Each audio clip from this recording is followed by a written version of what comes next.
When I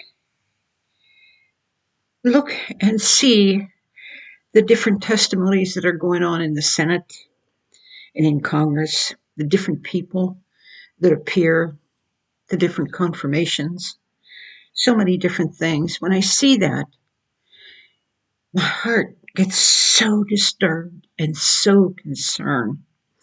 And that at this age, that can contribute to possibly making me feel sick.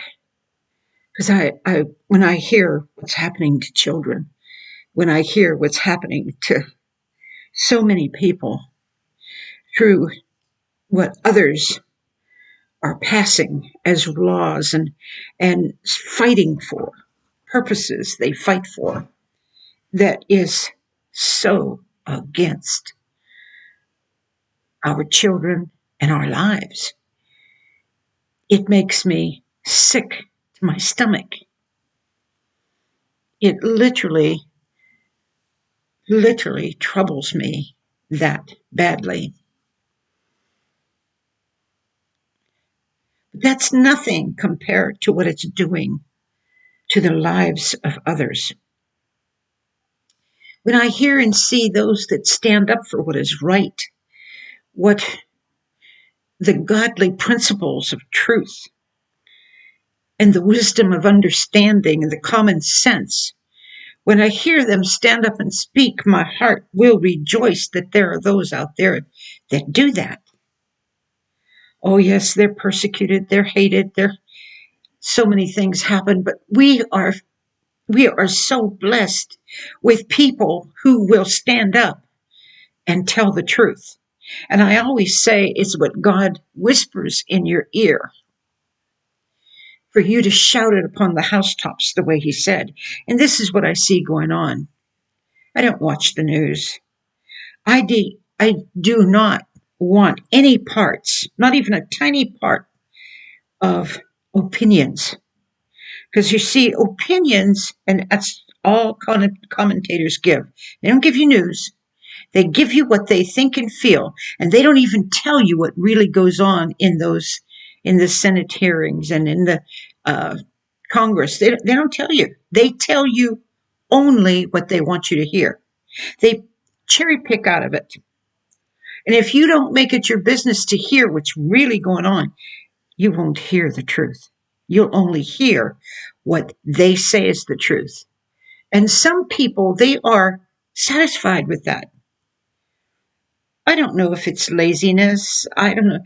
But you see, willing ignorance is not going to work before God when the time comes to answer for what you know and what you don't know. Willing ignorance is not going to be a reason that God is going to listen to you to say, well, I didn't know.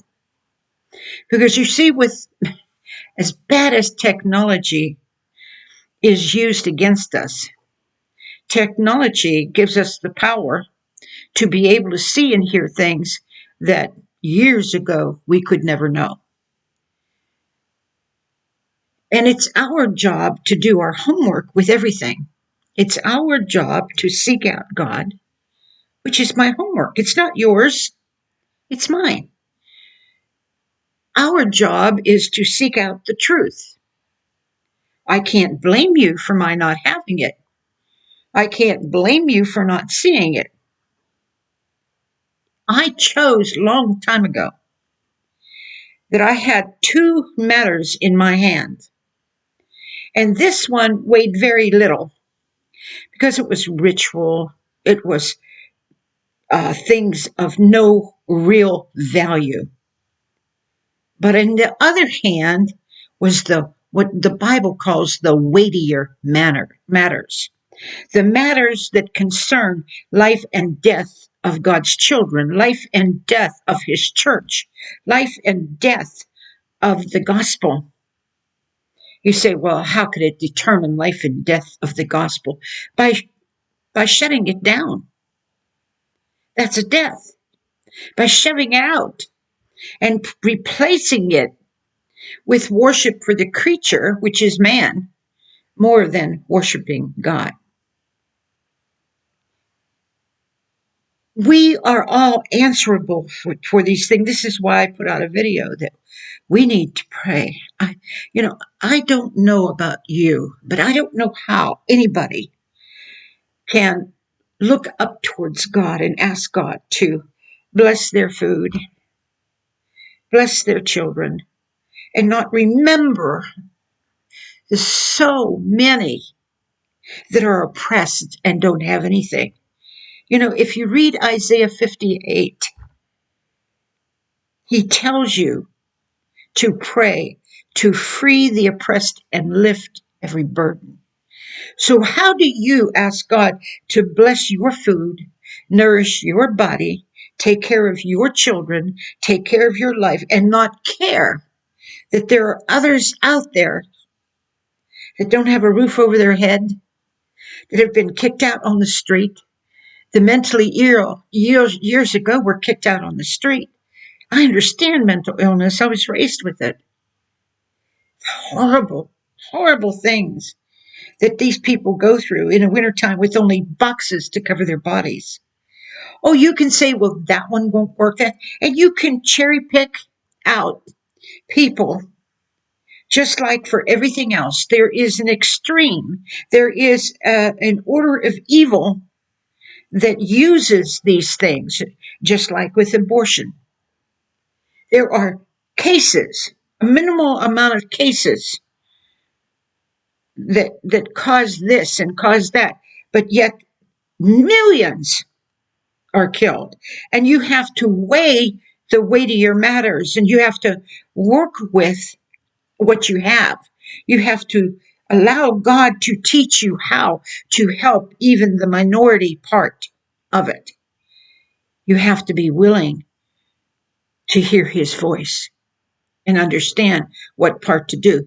I'm not called into that. I'm called into people like you and myself. I can only give what I have. I can only put forth what I know and what I've experienced and what I have. To strive to draw people to go towards the truth, to hear the truth, to walk in the truth, to obey the truth so that they can be powerful men and women of God and children of God, that they can make a difference, that they can make a difference in stopping the atrocities that we all know is happening today. And some of us think because we're Christians, we are entitled to ignore it, for God will understand. We're just so busy with what we have to do. To a point, yes. But once you crawl out of it, once you get your head above water, that is when you begin to decide to really carry a concern for someone else. Because you see, it's not until you get your head above water that you can help anybody. And I understand that. For it took me a long, long, long time. But I had a single purpose in my mind, just one purpose. If I could get through this, I could be used to help someone else worse off than me. If I could overcome this, then you could use me to help someone else worse off than me. You see, I didn't have a purpose of being heard and being seen so I could be somebody. I didn't have a purpose so that you can look at me and think something of me. I don't care what you think. I don't care what everybody thinks and says and feels about me. I care with one purpose, that I please God enough that I can be used in his presence to do something to overturn evil with good.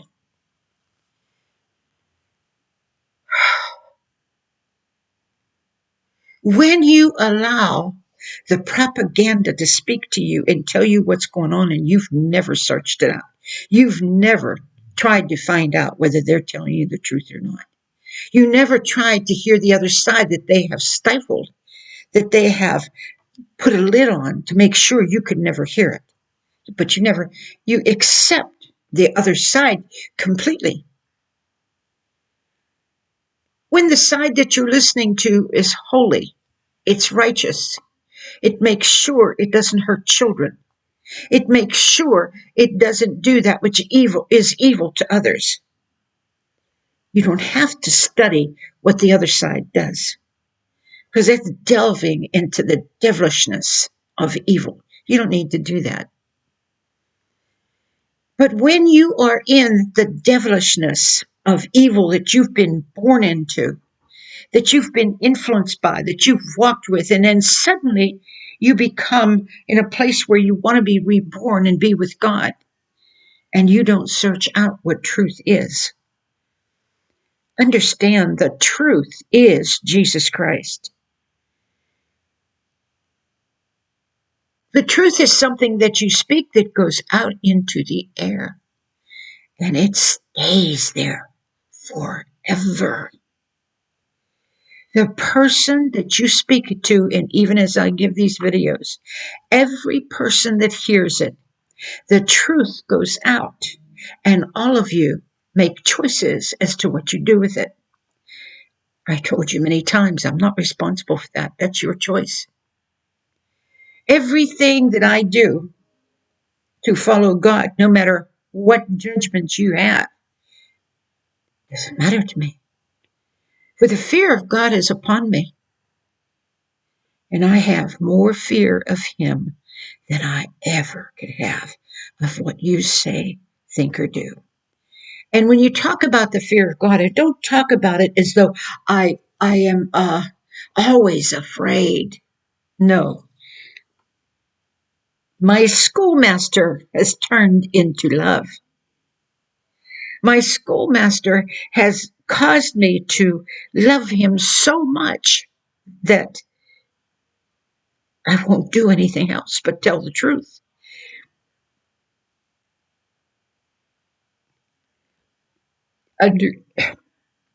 Understand that is where you're going. When you let the truth set you free and it comes into you, it is not for you to hold. It is not for you to say how wonderful you are, how great this is, and how, oh, rejoice, be thankful, yes. But the truth is something that needs to be expounded, needs to be shared, needs to be told. Because you see, the enemy out there has deceived so many. And I told you that's all he's got is he's got deception, and that's it.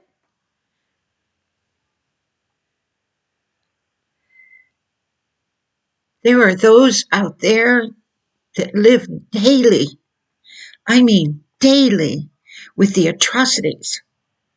And they have to work against it always. And there are those that feed it and help it. We just have to make sure we are on the right side.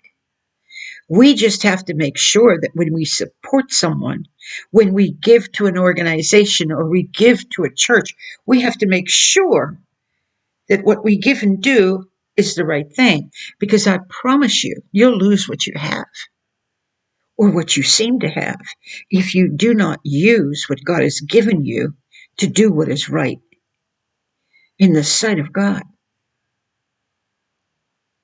You have to weigh out which is more important. Which is what God wants you to do. You have to go into that word and find it out. You have to take a look at what Jesus Christ said and did. You have to seek Him out. I can't for you. I am no one or nothing except a mouthpiece for Jesus Christ. I'm a female prophet. And a female prophet, whether it's male or female, is used to confirm what God has already told you. Because you see, somewhere in your life, God already spoke to you, or He would have never called me to speak to you. And it is either that you shut Him off, you didn't hear Him, or you didn't want to hear Him. Whatever it was, you didn't hear it. And then suddenly, one day, you hear a voice of truth. And that wakes you up. And then you remember, oh, He showed me that and I didn't listen. You see, because it only brings confirmation. an establishment of the truth before God and before man, an establishment that says, God told me this before, so that every soul is without excuse. Because when God uses a prophet to clarify what his will is for our lives, but you see, if the prophet is only interested in being seen and understood enough to tell you the future that you already know, you already know that future. You already know what's coming. You already know what's happened. What good does that do you? How does that change you here and here? How does that manifest with the reality of God? How does that work within every atom of your being to be able to be where God called you to be? How does that work? How does that operate? How does that help you? If someone comes and you allow them and you sit in front of them and they teach you and tell you things that if you bring out the truth, that's mean, that's cruel, that's wrong. It should be brushed under the rug and everything should be nice and oh sweet. Well, if life is nice and sweet for you, and you are worshiping in a church, and next door there's a little 2-year-old being raped and beaten by her own father. And right down the street, there's another one that is being mutilated. And right down the street, but you, everything is so sweet. We're supposed to speak so softly. You never call out the sin. You never stand there and tell the truth. You never expose it because you're a Christian. You would never do that. How do you live with yourself? Don't you realize that that has happened all over, not only the United States, but all over the world? Because the Christian has been indoctrinated to think only here, here, only here, and here, and forget out there. You have brothers and sisters out there that have children that have made very foolish mistakes. And yet you'll look at them and you will judge and condemn them, and you become an atrocity yourself. Because you will condemn something you don't understand. You don't know why they became the way they were. You don't know how they were raped and beaten. I mean, you never had a 4-year-old, a woman who was 65, and as a 4-year-old, her daddy come in and forced oral sex on her every night with her mother's, giving him her medicine to give to her.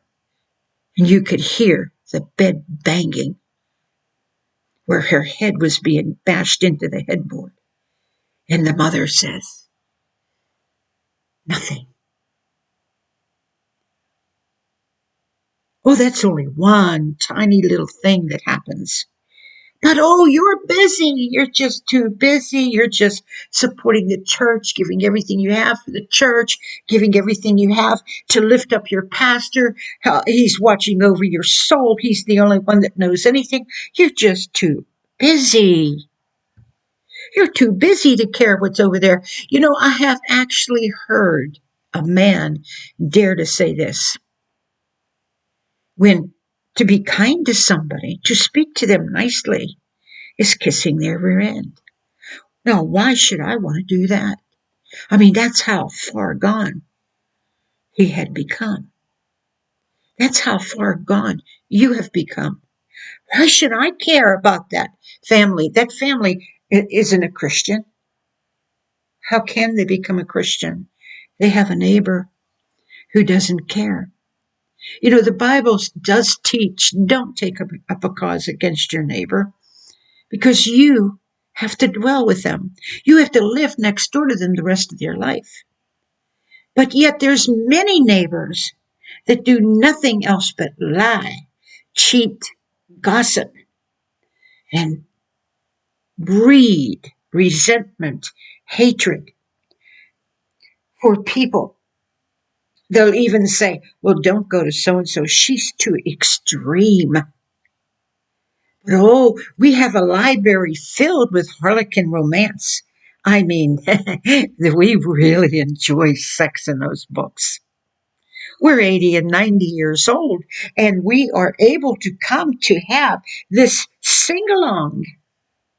And you can talk about the one that goes and knocks on doors to pray for people, and you hate that person.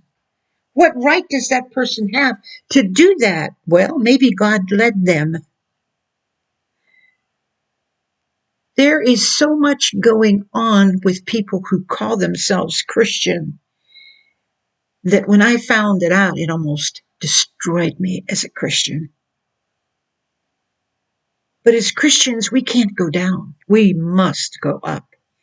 We must make sure we don't do what they've done. And we must make sure we pray for them, for they know not what they do.